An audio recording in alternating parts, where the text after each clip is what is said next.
अनुरोध कि आज हम सबको इस अवसर पर अपना आशीर्वाद प्रदान करें, हमारा मार्ग प्रशस्त करें।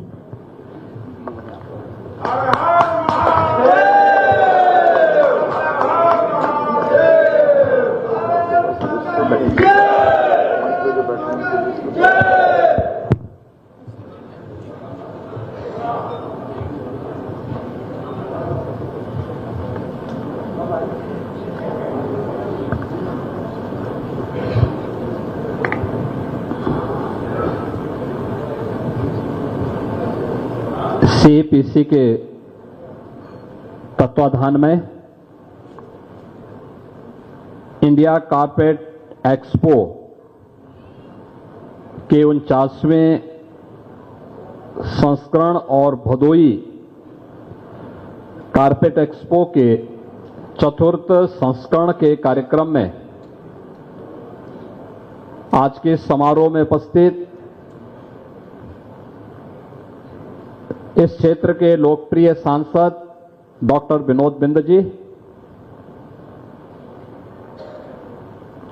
मान्य विधायकगण श्री दीनानाथ भास्कर जी, विपुल दुबे जी,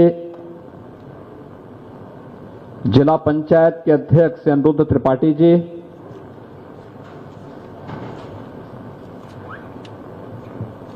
विकास आयुक्त हस्तशिल्प भारत सरकार श्रीमती अमृत राज जी,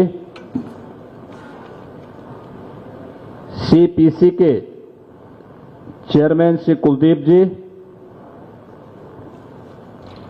आज के इस कार्यक्रम में उपस्थित भदोई कारपेट उद्योग से जुड़े हुए सभी पदाधिकारीगण, अन्य सभी स्टेक होल्डर्स और उपस्थित बहनों और भाइयों,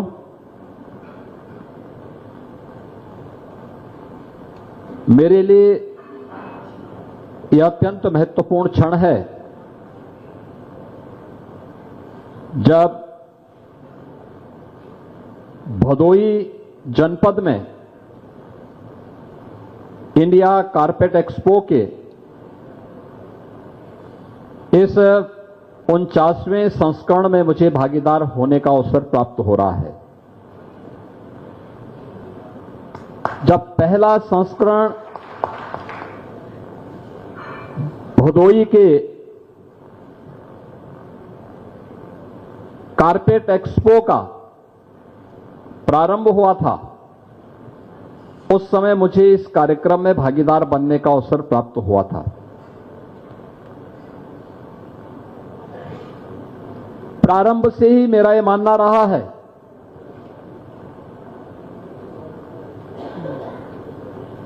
कि हमारे परंपरागत हस्तशिल्पी और कारीगर हमारी बड़ी ताकत है। इनका बहुत बड़ा योगदान रहा है भारत को वैश्विक अर्थव्यवस्था के रूप में स्थापित करने का। जब हम भारत की बात करते हैं तो भारत के बारे में कुछ चीजें हम सबको सुनने को मिलता है, और जो बातें भारत के बारे में हम सुनते हैं वह ये कि भारत सोने की चिड़िया थी, या भारत के बारे में आज से 2000 वर्ष पहले कि भारत का वो स्वर्ण युग था, और स्वर्ण युग ही नहीं था, ग्लोबल इकोनॉमी में भारत की भागीदारी उस समय अकेले भारत 40% का योगदान करता था।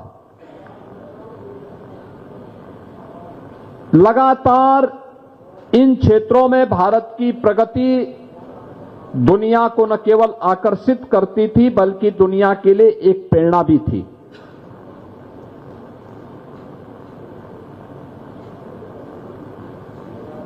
सन 1100 में अगर भारत की इस व्यवस्था को देखेंगे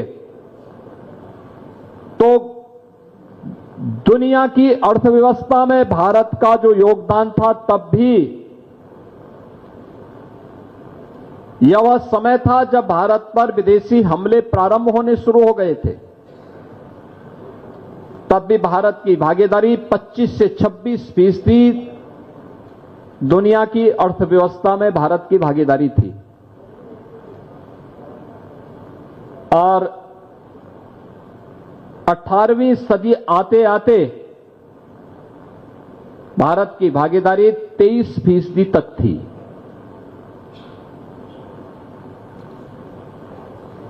जब ये देश 1947 में आजाद होता है तो भारत की भागीदारी ग्लोबल इकोनॉमी में मात्र 1.5 से 2% तक रह गई थी।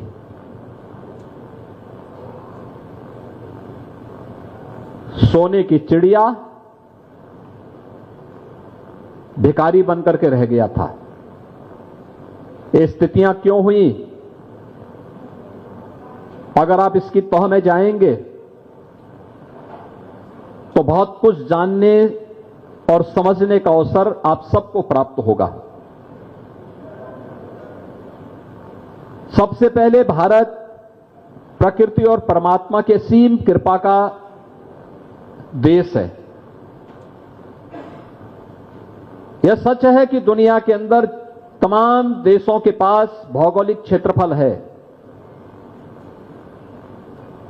और भारत की संख्या अगर उसमें देखेंगे तो भारत अपने भौगोलिक क्षेत्रफल की दृष्टि से दुनिया के अंदर 7वें स्थान पर आता है।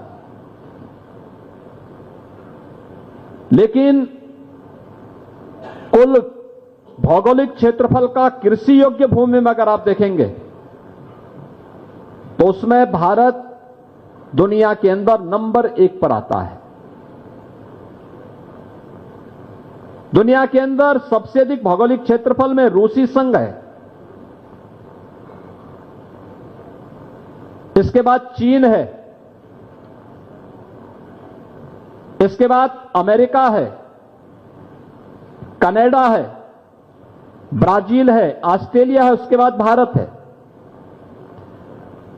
लेकिन अगर आप देखेंगे कृषि योग्य भूमि में तो सर्वाधिक कृषि योग्य भूमि किसी एक देश के पास है तो अब भारत के पास है, दुनिया में सबसे अधिक। और कृषि योग्य भूमि में भी सिंचाई की सुविधा पूरे भारत के अंदर अगर आप देखेंगे तो 60% से अधिक भूभाग ऐसा है जो हमारे पास सिंचाई की सुविधा उपलब्ध करवाता है। और इसको अगर आप उत्तर प्रदेश की परिप्रेक्ष्य में देखेंगे तो उत्तर प्रदेश 86% हमारी भूमि ऐसी है जिसके लिए सिंचाई की बेहतरीन सुविधा हमारे पास मौजूद है। यानी ये केवल खेती किसानी के लिए ही नहीं है, ये खेती और किसानी के साथ साथ यहां के प्रति व्यक्ति आमदनी को आगे बढ़ाने, रोजगार की संभावनाओं को आगे बढ़ाने में भी ये बड़ी भूमिका का निर्वहन करता है। खासतौर पर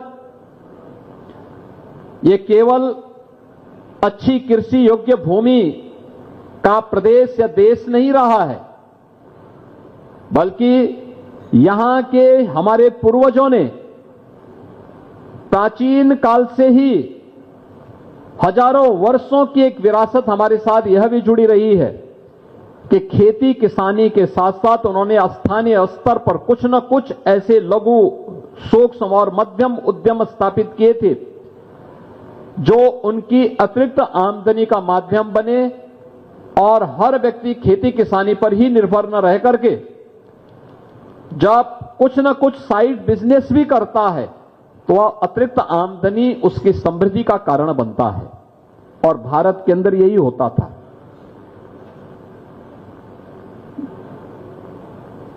यानी ब्रिटिशर के आने के पहले कौन नहीं जानता है कि भारत का जो सिल्क था ये दुनिया के अंदर अपनी धूम मचाता था। और हम लोगों ने जो सुना कैसा महीन सिल्क भारत के बुनकर बनाते थे कि अगर वह अंगूठी के अंदर से भी गुजारे उसको तो वह पता ही नहीं लगता था। ये महीन कारीगरी किसी के पास थी तो भारत के बुनकरों के पास थी, हस्तशिल्पियों के पास थी।